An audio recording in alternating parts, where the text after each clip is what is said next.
Saudara pendengar yang kami kasihi dimanapun Anda berada, Anda kembali bersama kami pada acara Telaga, Tegur Sapa Gembala Keluarga. Saya Gunawan Santoso dari Lembaga Bina Keluarga Kristen, telah siap menemani Anda dalam sebuah perbincangan dengan Bapak Pendeta Dr. Paul Gunadi. Beliau adalah salah seorang pakar dalam bidang konseling dan dosen di Seminari Alkitab Asia Tenggara, Malang. Kali ini kami akan berbincang-bincang tentang sikap mengalah di tengah dunia yang mementingkan kemenangan. Kami percaya acara ini pasti sangat bermanfaat bagi kita sekalian. Dan dari studio kami mengucapkan selamat mengikuti. Pak Paul, rupanya perbincangan kali ini kita lakukan berdua karena Ibu Ida sedang berhalangan. Tapi saya rasa ini tidak akan mengurangi manfaat dan makna dari perbincangan ini. Bapak, seringkali kalau kita bersikap mengalah, lemah, lalu orang lain mengatai kita sebagai orang yang tidak punya pendirian, orang yang bodoh bahkan dan sebagainya. Nah, sebenarnya bagaimana pandangan Alkitab terhadap sikap seperti itu, Bapak? Saya ingin menambahkan yang tadi Pak Gunawan sudah katakan. Memang sikap mengalah bukanlah sikap yang populer untuk kehidupan kita ini. Yeah. Justru orang yang mengalah seringkali orang yang diinjak, orang yang akan dirugikan. Jadi akhirnya kita cenderung untuk mengembangkan sikap tidak mau mengalah. Nah, masalahnya adalah sikap tidak mau mengalah ini kita bawa ke dalam aspek-aspek kehidupan kita. Termasuk dalam kehidupan bergereja atau bersekutu dengan sesama saudara kita. Bahkan juga berumah tangga, Pak Paul ya. Kadang-kadang kita tidak mau ngalah itu. Tepat dengan sekali. Anak tidak mau ngalah, dengan istri juga kok enak ngalah gitu, Pak Paul ya. Tepat sekali. Dan sekali lagi ya karena kita ini tidak mau dirugikan dan dianggap lemah. Akhirnya kita mencoba untuk bersikeras. Nah, kita bisa setuju Pak Gunawan bahwa salah satu bibit atau penyebab perpecahan di dalam tubuh Kristus di gereja-gereja adalah sikap tidak mau mengalah ini. Dan seringkali masalahnya bukan benar atau salah. Kalau memang berkaitan dengan dosa, kita bisa berkata ini salah. Tapi bukankah dalam gereja masalah timbul yang tidak berkaitan langsung dengan dosa? Masalah seringkali timbul karena perbedaan pendapat. Dan masing-masing berpikir, saya benar. Kenapa jadi saya harus mengalah? Dan masing-masing berargumen, kami memikirkan ini demi kepentingan bersama. Jadi dua belah pihak berkata demi kepentingan bersama, dua belah pihak berkata mereka melakukan hal yang benar. Nah, di tengah-tengah masalah seperti ini saya kira sudah waktunya kita kembali melihat apa yang Alkitab ajarkan tentang sikap mengalah ini. Iya. Nah, apa itu Pak Paul yang Alkitab ajarkan kepada kita? Pertama saya akan membahas dua penyebab umum munculnya sikap sukar mengalah. Nah, yang pertama saya akan ambil dari 1 Korintus pasal 8 ayat 1 hingga 3, di mana dikatakan tentang daging persembahan berhala, kita tahu, kita semua mempunyai pengetahuan. Pengetahuan yang demikian membuat orang menjadi sombong, tetapi kasih membangun. Jika ada seorang menyangka bahwa ia mempunyai sesuatu pengetahuan, maka ia belum juga mencapai pengetahuan, sebagaimana yang harus dicapainya. Tetapi orang yang mengasihi Allah, ia dikenal oleh Allah. Yang melatar belakangi pasal 8 ini adalah kontroversi yang sedang terjadi di jemaat Korintus, Pak Gunawan. Saat itu, jemaat Kristen adalah jemaat yang masih sangat muda. Mereka berlatar belakang dari agama yang menyembah berhala-berhala. Yang dilakukan biasanya adalah mereka membawa daging-daging untuk kemudian dipersembahkan kepada berhala-berhala mereka. Nah, sekarang timbul pertentangan di kalangan jemaat di Korintus ini. Ada yang berkata, tidak apa-apa memakan daging-daging yang telah dipersembahkan untuk berhala. Ada yang berkata, jangan, itu daging-daging telah dipersembahkan untuk berhala, kita tidak boleh lagi memakannya. Apa yang harus dilakukan dalam situasi seperti ini? Nah, Rasul Paulus memberikan penjelasannya tentang apa yang benar. Nah, mulai dari ayat yang keempat, dia menguraikan bahwa sesungguhnya tidak apa-apa memakan makanan yang telah dipersembahkan kepada berhala. Sebab dia berargumentasi bahwa tidak ada yang namanya berhala itu. Ya jadi nggak apa-apa, makanan ya makanan. Tapi sebelum dia memberitahukan jawaban yang benar itu, dia mengemukakan prinsipnya yang terpenting dan yang terlebih dahulu. Dan kita lihat bahwa waktu dia menutup argumentasi masalah ini di pasal 10, dia menggunakan prinsip yang sama, yaitu prinsip mengalah. Nah, tapi dia juga sebelum dia mengemukakan tentang prinsip mengalah ini, dia memunculkan satu hal atau faktor yang menyebabkan munculnya pertikaian itu, yakni masing-masing merasa tahu. Jadi faktor pertama, kenapa kita ini sukar mengalah dan akhirnya terlibat dalam pertentangan adalah kita merasa kita tahu. Kita menganggap kitalah yang mengetahui kebenaran itu dan mengharapkan pihak yang satunya mengiyakan pandangan kita itu.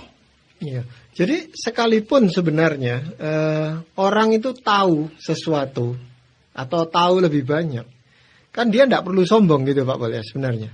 Sesungguhnya tidak perlu.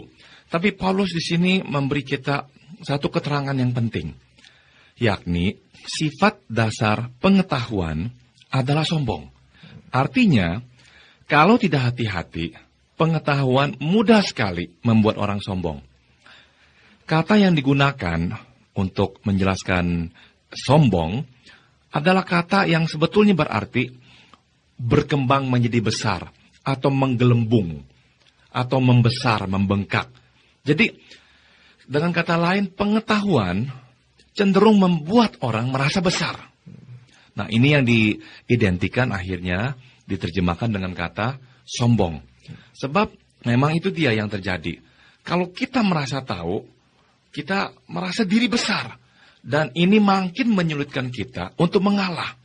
Demikian pula waktu kita misalnya bertentangan dengan rekan-rekan sejawat di kantor atau di gereja atau dengan suami atau istri kita. Kalau kita anggap kita tahu yang benar, kita nggak rela untuk mundur dan kita akan mempertahankan pandangan kita itu. Nah, bagaimana sikap kita supaya pengetahuan yang kita miliki, yang kita tuntut itu tidak membuat kita itu jadi sombong, Pak? Paulus memberikan satu pelajaran yang sangat indah. Dia menegaskan bahwa ternyata pengetahuan sejati bukanlah pengetahuan yang bersifat intelektual atau pengetahuan yang bersifat kognitif, yakni dalam pikiran kita. Kita ini dianggap berpengetahuan jika kita mempunyai kasih. Nah, itu yang Paulus tekankan. Jadi seolah-olah Paulus sekarang berkata kepada kita semua, ada hal yang jauh lebih penting daripada tahu, yaitu mengasihi.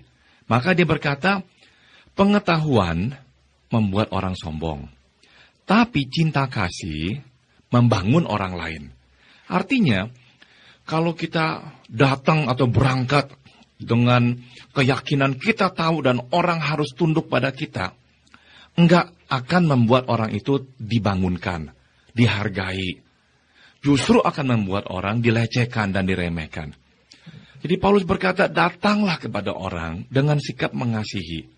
Karena waktu kita datang dengan sikap mengasihi, sikap kita itu akan membuat orang ini dibangunkan, disegarkan, dihargai. Nah, Paulus memberikan tekanan yang di sini. Bukankah itu yang lebih penting daripada soal tahu itu? Nah, kemudian Paulus memang di ayat-ayat berikutnya memberikan penjelasan tentang memakan daging. Akhirnya dia berkata, daripada saya ini menjadi batu sandungan dan orang tersandung gara-gara makan daging, dia berkata, saya akan rela tidak makan daging.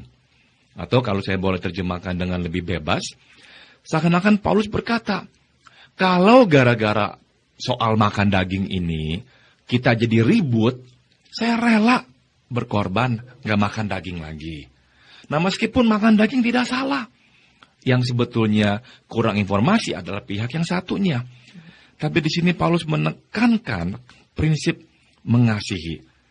Yaitu bukankah kita dipanggil Tuhan untuk justru lebih toleransi dengan orang yang lebih lemah, yang pengetahuannya kurang. Bukan kita justru memarahi, menghina dia, tidak mengabaikan pandangannya, karena kita anggap dia tidak tahu apa-apa, dan dia di pihak yang lemah. Tapi Paulus menekankan sebagai orang Kristen, Tuhan memanggil kita justru untuk mengangkat yang lemah itu, bukan seolah-olah mencampakkan mereka. Iya. Mungkin itu sebabnya penulis Amsal itu mengatakan bahwa takut akan Tuhan itu merupakan awal dari semua hikmat. Tepat sekali. Jadi kalau kita takut kepada Tuhan, kita ngerti inilah yang Dia minta, dan kita melakukannya. Nah, waktu kita melakukannya, itulah suatu tindakan yang penuh hikmat. Inilah tindakan yang akan memelihara persatuan kita semua. Nah, jadi sekali lagi sikap mengalah seringkali susah muncul ya. Sikap mengalah ini susah muncul karena faktor yang pertama tadi, Pak Gunawan. Kita merasa kita yang paling tahu. Nah, jadi Paulus berkata, meskipun kau tahu, meskipun kau benar, ada hal yang terlebih penting, dan itu pengetahuan yang paling puncak. Pengetahuan pada puncaknya adalah mengasihi Tuhan dan mengasihi sesama kita. Dan dia tegaskan, mengapa itu penting? Pada ayat yang ketiga, dia berkata, karena orang yang mengasihi Allah, ia dikenal oleh Allah. Ini ayat indah sekali, Pak Gunawan. Seolah-olah Paulus mau menekankan bahwa kalau engkau berargumen, ribut sama orang, seolah-olah mewakili Allah dan engkau merasa diri yang paling tahu. Ingat, yang membuat engkau dikenal Allah bukan pengetahuanmu. Yang membuat engkau dikenal Allah adalah cinta kasihmu kepada Allah dan kepada sesama kita. Iya, cuman bagaimana mengekspresikan kepada seseorang atau sekelompok orang, Pak Paul, bahwa kita itu sebenarnya terpanggil untuk mengasihi mereka. Walaupun kita tahu ada sesuatu yang lain misalnya. Kalau mereka salah, kita tegur misalnya. Tegurnya dalam bentuk mengasihi mereka menurut kita. Tapi menurut mereka kan bisa salah mengerti itu loh maksud saya, Pak Paul. Saya kira kesalahpahaman tidak selalu bisa kita hindarkan. Tapi kita bisa meminimalkan dengan cara waktu kita menghampiri dia untuk menegurnya, kita pertama-tama menceritakan dulu motivasi kita. Bahwa kita datang kepada dia dengan pergumulan. Karena ini berat. Kenapa harus bergumul? Karena kita mengasihi dia. Kita nggak mau ini akan menyulitkan dia.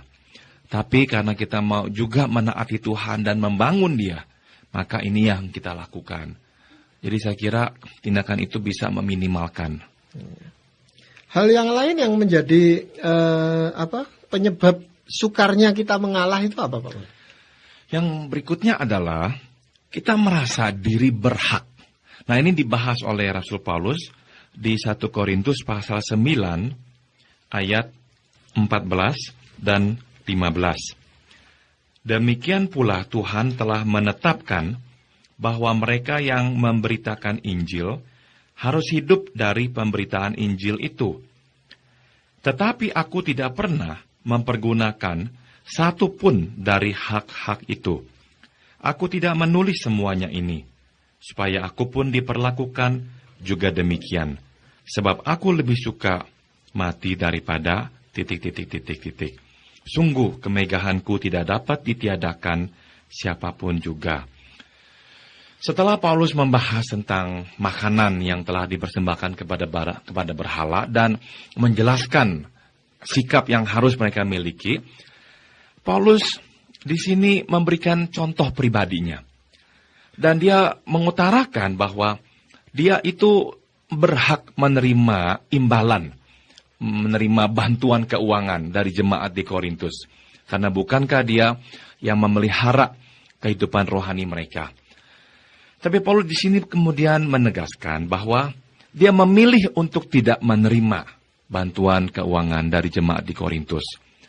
Nah, di sini Paulus seolah-olah mau berkata, saya bukan hanya mengajarkan engkau untuk siap mengalah. saya pun melakukannya. Nah, yang dia lakukan adalah dia ini tidak memberikan tuntutan terhadap jemaat di Korintus. Jadi begini Pak Gunawan, kalau pengetahuan mempunyai kecenderungan membuat orang merasa besar dan akhirnya sombong, hak mempunyai kecenderungan membuat orang merasa layak menuntut pihak yang satunya. Jadi dari hak seringkali lahirlah tuntutan. Nah, Paulus di sini sedang memfokuskan pada aspek ini. Dan saya kira kenapa kita juga akhirnya terlibat dalam pertikaian dengan orang lain?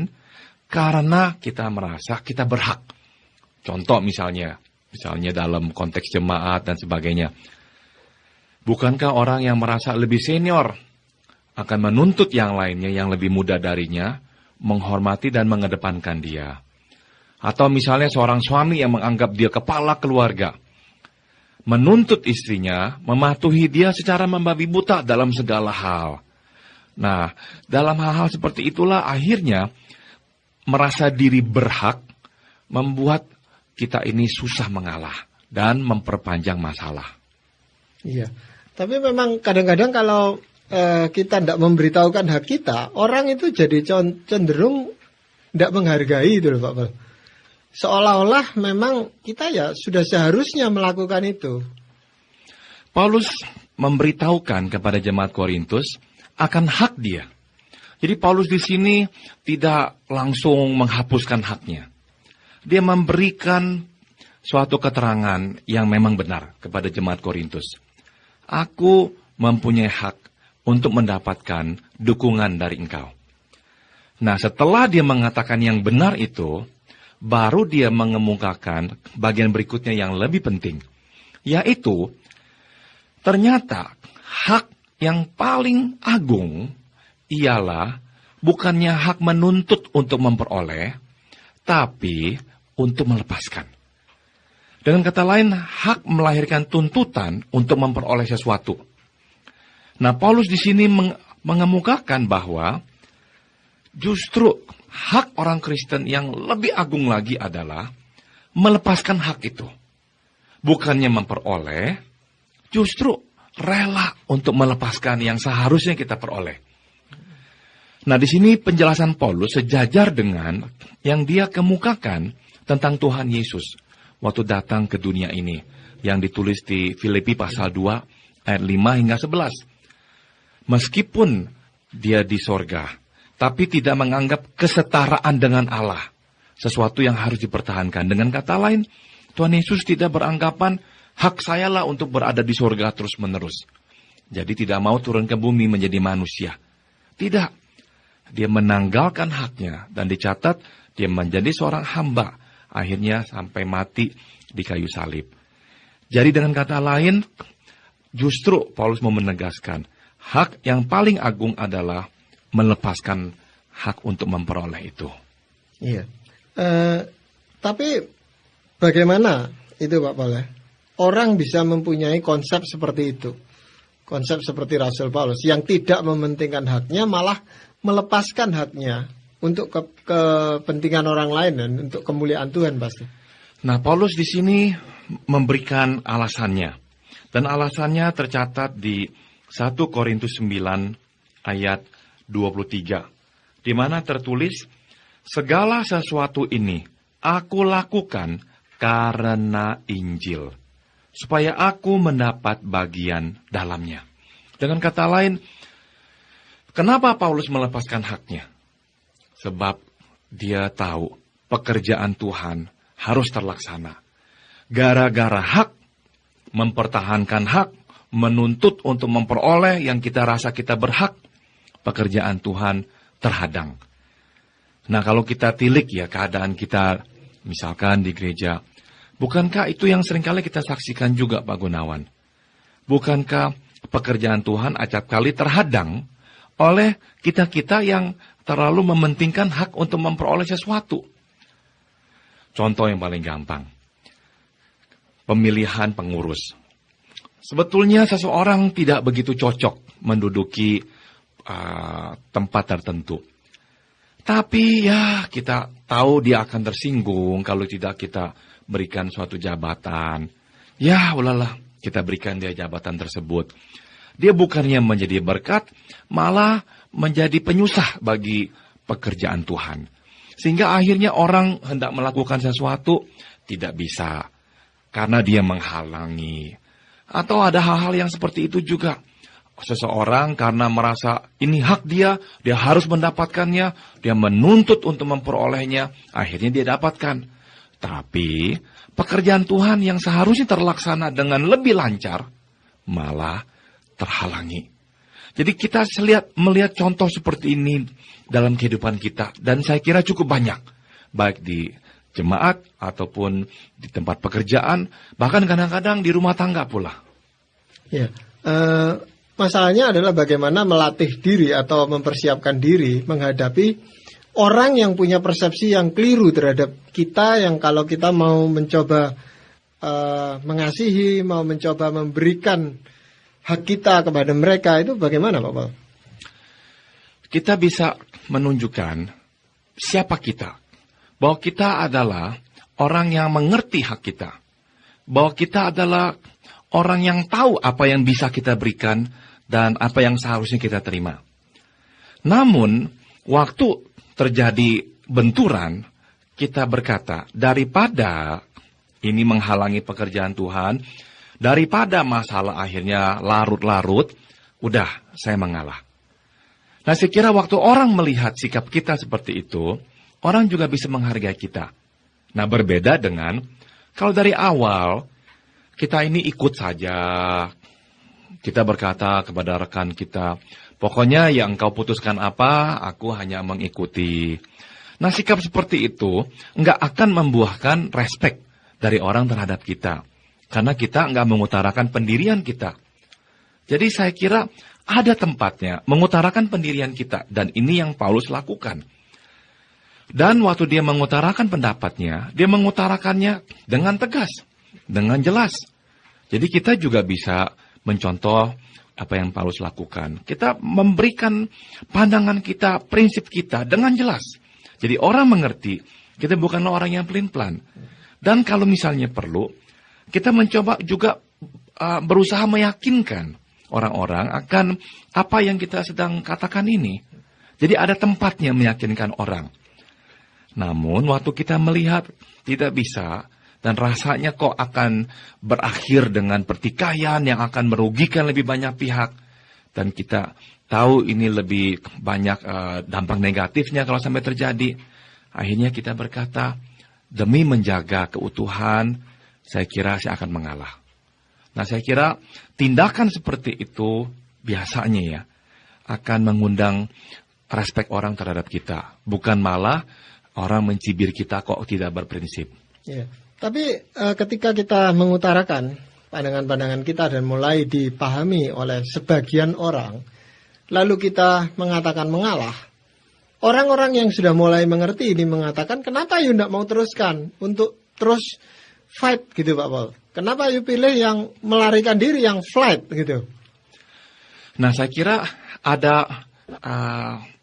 ada perbedaan ya antara melarikan diri dan mengalah. Waktu kita mengalah, kita tidak melarikan diri. Kita diam di tempat. Tapi kita tidak merangsek masuk. Kita tidak menerobos masuk. Karena kita tahu ini akan bisa melukakan atau menginjak hati orang-orang tertentu. Jadi demi itu, demi pekerjaan Tuhan, jangan sampai terhalangi. Demi supaya nama Tuhan tetap dimuliakan, kita akhirnya memutuskan untuk berdiam. Tidak mundur, tidak maju. Kita berdiam di tempat. Mungkin di waktu yang lain, kesempatan ini akan Tuhan berikan. Jadi di sini kita perlu memang belajar menunggu waktu Tuhan. Belajar menunggu waktu Tuhan. Saya tahu bahwa hal ini nggak selalu jelas. Kita tidak selalu bisa dengan tepat membedakan apakah ini waktu Tuhan atau bukan. Sebab ada kalanya Tuhan memanggil kita juga untuk berjalan meskipun tidak disetujui oleh orang lain. Nah, saya kira kriteria yang paling jelas kenapa kita harus jalan adalah kalau itu berkaitan langsung dengan dosa. Nah, kita perhatikan contoh-contoh di Alkitab. Waktu anak-anak Tuhan berhadapan dengan dosa dan orang-orang yang berdosa, anak-anak Tuhan tidak mundur. Anak-anak Tuhan maju terus. Meskipun membayar risiko yang tinggi. Contoh misalnya, gara-gara Yeremia mengumandangkan dan menyerukan perintah Tuhan, peringatan Tuhan, akhirnya dia menderita luar biasa. Disiksa, dibuang ke sumur, gara-gara Yahya Pembaptis atau Yohanes Pembaptis menegur Herodes. Akhirnya dia meninggal kehilangan kepalanya. Gara-gara Tuhan Yesus juga mengkritik orang-orang Farisi dan Saduki yang hidup dengan tidak konsisten, akhirnya dia juga kehilangan nyawanya. Jadi untuk hal yang berkaitan dengan dosa, kita harus maju terus. Dan itu yang anak-anak Tuhan lakukan. Tapi untuk hal yang tidak berkaitan dengan dosa, dan hanya masalah perbedaan pendapat, ternyata anak-anak Tuhan diminta untuk sabar menunggu waktunya Tuhan. Sampai nanti ada perubahan. Daripada memaksakan dan akhirnya memecahkan. Sebab tubuh Kristus yang terpecah, saya lihat tetap ya, meskipun alasan-alasan yang dikemukakan itu betul, pada akhirnya menimbulkan luka. Dan lebih mencoreng nama Tuhan Yesus. Orang akan bisa berkata, lihat itu orang Kristen, masa saling cakar-mencakar. Lihat itu para majelis, kok saling berkelahi. Lihat itu hamba-hamba Tuhan, kok saling jotos-menjotos. Jadi akhirnya tetap menjadi buah bibir yang negatif. Dan gak membawa kemuliaan Tuhan. Jadi sikap mengalah, saya kira sikap yang memang lebih merefleksikan siapa Tuhan kita. Ya. Ada suatu bagian yang di dalam perjalanan pelayanan Paulus di mana dia tidak mau ngalah itu dengan Barnabas. Iya Pak Paulus. Betul sekali. Jadi pada saat itu Barnabas dan Paulus berselisih pandang tentang Yohanes Markus. Apakah harus membawa Yohanes Markus dalam pelayanan berikutnya? Paulus menentang, Barnabas meminta tetap membawa Yohanes Markus. Akhirnya mereka berpisah. Tidak disebut mereka itu berselisih pandang sampai akhirnya ribut, tidak. Mereka akhirnya berpisah, Paulus berjalan dengan Silas, Barnabas dengan Yohanes Markus. Jadi saya kira dalam perbedaan pandangan, kita tidak harus selalu akhirnya jadi tidak berbuat apa-apa. Saya kira ada waktunya juga, akhirnya kita berkata kita harus melakukannya. Namun karena tidak didukung di sini, ya tidak apa-apa. Dengan baik-baik, saya pamit. Saya akan melakukannya dengan yang lain. Jadi akan ada waktunya, itu pun kita lakukan. Yang penting adalah, kita ini tidak mencoreng nama Tuhan, dengan kita ini berkelahi, ribut, memaksakan hak kita, dan menganggap diri kita tahu yang mana yang baik, yang mana yang kurang baik. Sehingga akhirnya lebih banyak kekacauan yang kita timbulkan. Ya, tentunya kita diajak oleh Tuhan untuk melihat suatu kepentingan yang lebih besar, yaitu kemuliaan nama Tuhan sendiri, Pak Paul. Tepat sekali. Dan itu membutuhkan penyangkalan diri, pengorbanan yang sikap mengalah, yang orang lain mungkin menganggap kita kalah, tetapi di hadapan Tuhan saya rasa itu bukan sesuatu yang kalah dan salah. Tepat sekali Pak Gunawan. Ya.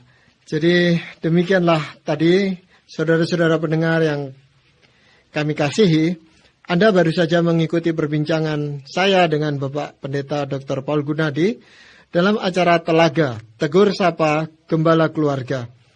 Kami baru saja berbincang-bincang tentang sikap mengalah di tengah dunia yang mementingkan kemenangan.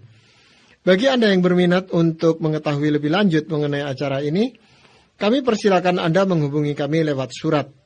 Alamatkan surat Anda ke Lembaga Bina Keluarga Kristen atau LBKK Jalan Cimanuk 58 Malang. Kami pada kesempatan ini mengucapkan banyak terima kasih untuk surat-surat yang sudah ditujukan kepada kami. Namun saran-saran, pertanyaan serta tanggapan Anda masih sangat kami nantikan. Akhirnya dari studio kami ucapkan terima kasih atas perhatian Anda dan sampai jumpa pada acara Telaga yang akan datang.